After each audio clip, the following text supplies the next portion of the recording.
हज़रत शरफुद्दीन बसीरी कहते हैं कि मेरे दिल में एक मर्तबा ख्याल पैदा हुआ। 15 साल तक मैं फालज की बीमारी में रहा, तो मेरे दिल के अंदर एक दिन ख्याल पैदा हुआ कि ऐसा ना करूं कि ज़िंदगी भर मैंने औरों की तारीफ़ें की, आज जो नात लिखूं वो सिर्फ अपने आका की ज़ात अक़दस के लिए लिखूं। कहते हैं कि मेरे दिल में ये ख्याल पैदा हुआ, मैंने लिखना शुरू किया। गालिबन 161 अशार हैं या 165 अशार हैं, ये दो रिवायतें। कहते हैं कि मैंने 161 अशार लिखे कसीदा बुर्दा शरीफ के। मैंने वो अपने सरहाने रखा तो मैं सो गया। कहते हैं मैं इधर सोया तो अल्लाह के रसूल ख्वाब में तशरीफ़ ले आए। कहते हैं जब वो ख्वाब में आए तो मुझे आकर फरमाने लगे, शरफुद्दीन बसीरी, बच्चे जो नात लिखी है वो उठ के सुनाओ। बुखारी शरीफ में हदीस पाक है, सरकार फरमाते हैं, मन रआनी फिल मनामी फ़क़द रअल हक़ ला यतमस्सलु शैतानु बी। फरमाया जिस आदमी ने ख्वाब के अंदर मुझे देखा उसने मुझे ही देखा है। शैतान को भी जुर्रत नहीं ख्वाब में आकर कहे मैं मोहम्मद अरबी की मिसल हूँ। और मैं ऐसा नहीं कह सकता, क्यों? रब ने मेरी मिसल किसी को बनाया ही नहीं। तो ख्वाब के अंदर सरकार आए तो फरमाया, शरफुद्दीन उठकर वो नात सुनाओ जो अभी लिखी है। कहते हैं मैंने अर्ज की, हुजूर मुझे तो फालज है, आप आए हैं तो मेरा दिल करता है मैं आपको खड़े होकर सुनाऊं। तो सरकार ने ना ऐसे हाथ मेरे जिस्म पर फेरा। कहते हैं जैसे ही मेरे जिस्म पर हाथ फेरा मेरी बीमारी जाती रही। ये ख्वाब देख रहे हैं। और ये वाकया देवबंद मकतब फ़िक्र के बहुत बड़े आलिम मौलाना अशरफ अली थानवी साहब ने अपनी किताब नशरुत्तीब के अंदर लिखा हुआ। मैं वहां से आपको पढ़कर सुना रहा हूं। ख्वाब का मामला है, हकीकत भी नहीं, ख्वाब का है।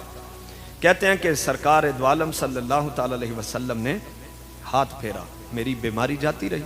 और कोई कहे कि ये पता नहीं किस्सा और कहानी कोई सुना रहा है, कि आपको इल्म नहीं कि हदीसों में है कि हजरत कत्तादा सरकार के पास अपनी आंख लेके आए और आंख हाथ पे थी, एक जंग में थे। सरकार ने फरमाया क्या हुआ? कहा हुजूर नेजा लगा तो आंख का डेला निकल गया। कहते हैं सरकार ने वो डेला ऐसे पकड़ा, अपनी हथेली पे रखा और हजरत कत्तादा के सर को पीछे से पकड़ के ऐसे सरकार ने आंख अंदर डाली। ना कोई ऑपरेशन हुआ, कटी हुई आंख सरकार ने रखी। कहते हैं सारी जिंदगी फिर उस आंख से मुझे ज्यादा नजर आता रहा है।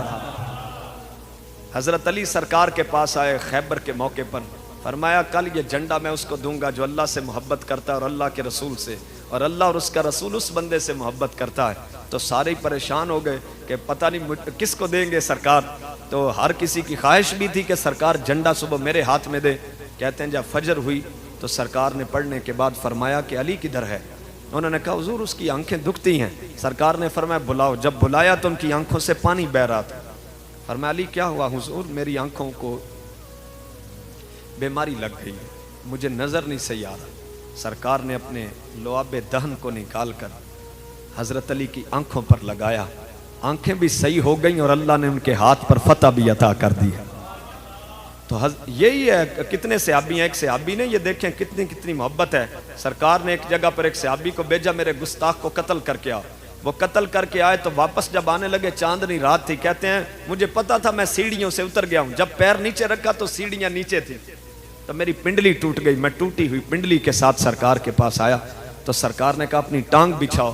कहते हैं मैंने टांग बिछाई, सरकार ने हाथ फेरा, मुझे लगा ही नहीं कि मेरी टांग टूटी भी है कि नहीं टूटी। इसी तरह शरफुद्दीन बसीरी कहते हैं सरकार ने मेरे जिस्म पर हाथ फेरा, फालज जाता रहा। मैं सरकार को ऐसे पकड़ के ना वो अपनी कापी तो नात सुना रहा था। कहते हैं जब मैं सरकार को नात सुना रहा था तो दौरान नात एक ऐसा शेर आया कि सरकार पर वजद की कैफियत तारी। कहते हैं सरकार ने वो जो चादर अपने कंधों पर रखी थी ना, वो जोर से शरफुद्दीन बसीरी की झोली में फेंक दी, यानी वजद तारी थी। कहते हैं उसके बाद फिर मेरी आंख खुल गई। कहते हैं हैरत की बात थी, सरकार तो कमरे में नहीं थे, जो चादर देकर गए थे वो पड़ी हुई थी। अगर मैं किसी के ख्वाब में आऊं या कोई मेरे ख्वाब में आए, हमें सुबह उठ के पता चलता कि मैं उसके ख्वाब में था, या कोई बताए तो पता चलता है।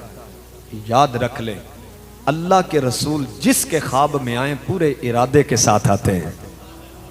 ऐसा नहीं होता कि किसी बंदे को हुजूर की ज़ियारत हुई तो सरकार को इल्म ही ना हो। सरकार को इल्म होता है मैं किसके ख्वाब में जा रहा हूं और मैं किसकी रूह से मुलाकात कर रहा हूं। और ख्वाब में देखने के लिए जिस्म की आंखों का होना भी जरूरी नहीं। नबीनों को भी तो हुजूर की ज़ियारत हुई है।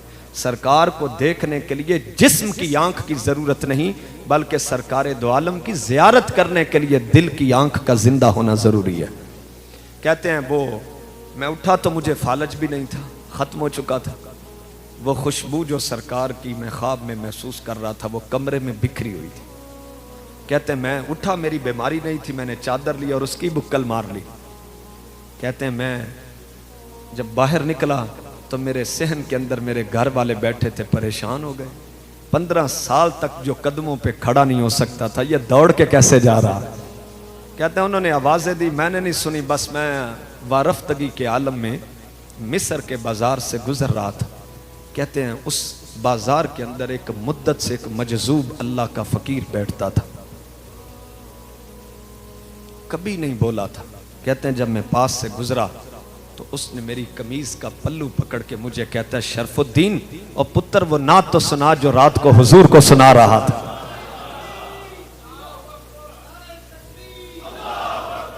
और वो जो मजजूब थे उन्होंने कहा बेटे वो नात तो सुना जो सरकार को रात को सुना रहे थे। कहते हैं मैं उससे भी बड़ा हैरान हुआ कि इसको किसने बताया है, वाकया भी ख्वाब का है तो इसको कैसे पता चला है। कहता है मैंने पूछा अल्लाह के बंदे ये बताओ, ना कभी बोले ना किसी की बात सुनी, तो तू ये बता ये तो ख्वाब का मामला तुझे किसने बताया। तो वो हंस के कहने लगा तू ही सो रहा था, हम तो ख्वाब नहीं ना देख रहे थे। जब सरकार आए थे तो इसी रास्ते से गुजरे, वो साथ मुझे भी ले गए। जब तू नात सुना रहा था तो सरकार पे वजद था, मैं भी एक कोने में बैठ के झूम रहा था तेरी नात सुनकर। सरकार की फिर इसका नाम था पहले अल कसीदतुल मुहम्मदिया, फिर इसका नाम बदला। जब सरकार चादर देकर गए तो फिर इस कसीदे का नाम पड़ा अल कसीदतुल बुर्दा, यानी ये चादर वाला कसीदा। बुर्दा चादर को कहते हैं ना अरबी में, तो कहा ये चादर वाला कसीदा। और फिर इतना मकबूल हुआ, इतना मकबूल हुआ, पूरी दुनिया पर कसीदा बुर्दा शरीफ पढ़ा जाता है। मौला यसल्ली वसल्लिम दाइमन अबदा अला हबीबी का खैरिल खल्की कुल्लिहिम।